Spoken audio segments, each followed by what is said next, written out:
আসসালামু আলাইকুম বন্ধুরা। তো আপনারা কেমন আছেন? সবাই ভালো আছেন?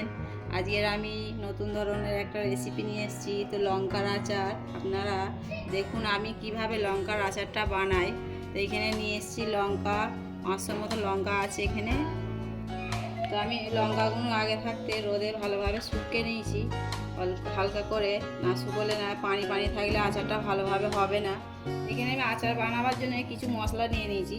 দুটো শুকনো লঙ্কা আছে এখানে, তারপরে আছে কালো জিরে, সাদা সর্ষে, সঁফ, মেথি, কালো জিরে, কালো সর্ষে, রাঁধুনি, মৌরি এখানে নিচে। এগুলো আমি ভালোভাবে ভেজে নেবো। এগুলো আমি ভালোভাবে হালকা করে ভেজে নেবো মশলাটা তৈরি করার জন্যে। নিয়ে মুড়ে নেবো। হালকা করে ভাজা হয়ে গেছে, এটাকে আমি এখন ঢেলে নেবো। কড়াটা তেলটা আগে ভালোভাবে গরম করে নিয়েছি। এখানে আমি একটা শুকনো লঙ্কা দিয়ে দেবো, একটু 5 ফোড়ন দিয়ে দেবো।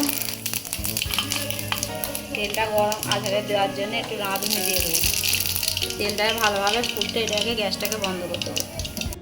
তো আচার বানাবার জন্য আমি লঙ্কাগুলো ভালো করে সাইজ করে কেটে নেবো। দেখুন এইভাবে, আপনারাও চাইলে এইভাবে কেটে নিতে পারেন। কেটে নিলে মশলাটা ভালোভাবে আচারে মিক্সড হবে। এবারে আমি সব কটা লঙ্কা এভাবে কেটে নেব।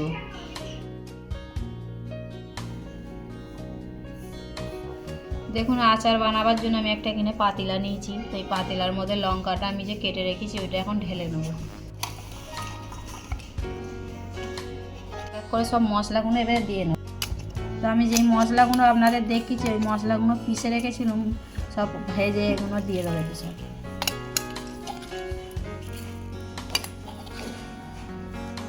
ওই মশলা দেওয়া হয়ে গেছে। এখানে আমি জিরে গুঁড়ো, ধনে গুঁড়ো, লঙ্কা গুঁড়ো রেখেছি, সব দিয়ে দেবো।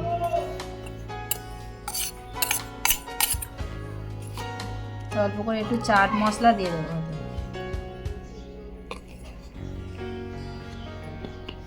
লবণ।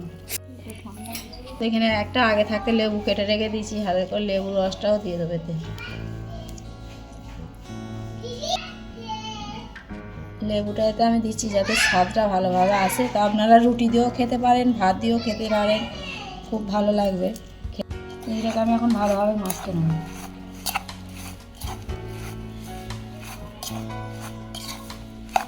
ভালোভাবে তেলটা ঠান্ডা হয়ে গেছে, গরম করে রেখেছিলাম, ওই তেলটা আমি এর উপরে দিয়ে দেবো। এটা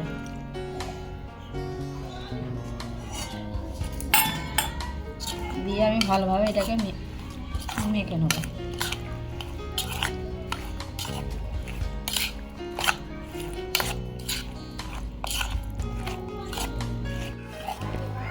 তো ভালোভাবে আমার মশলাটা মাখানো হয়ে গেছে। আমি এবারে বয়েমে এখানে আগে থাকতে এনে রেখেছিলাম ধুয়ে মুছে।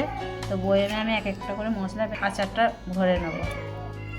তো এখানে আমি কারি পাতা নিয়েছি আচারে দেবো বলে, এটা হালকা করে আমি ভেজে তেলটা আগে আমি কারি পাতাগুলো ভেজে নিয়েছি, এবারে আচারে দিয়ে দেবো। আপনাদের দিয়ে আমার আচারটা ভালো লাগে তো কমেন্ট শেয়ার করবেন আর আমাকে ফলো করবেন। দেখুন আমি আচারটা ভালোভাবে সব মিক্স করে নিয়েছি। তো এটা আমি এখন হালকা ভালোভাবে রোদ খাইয়ে নেবো, যাতে আচারটা ভালো থাকবে, খারাপ হবে না।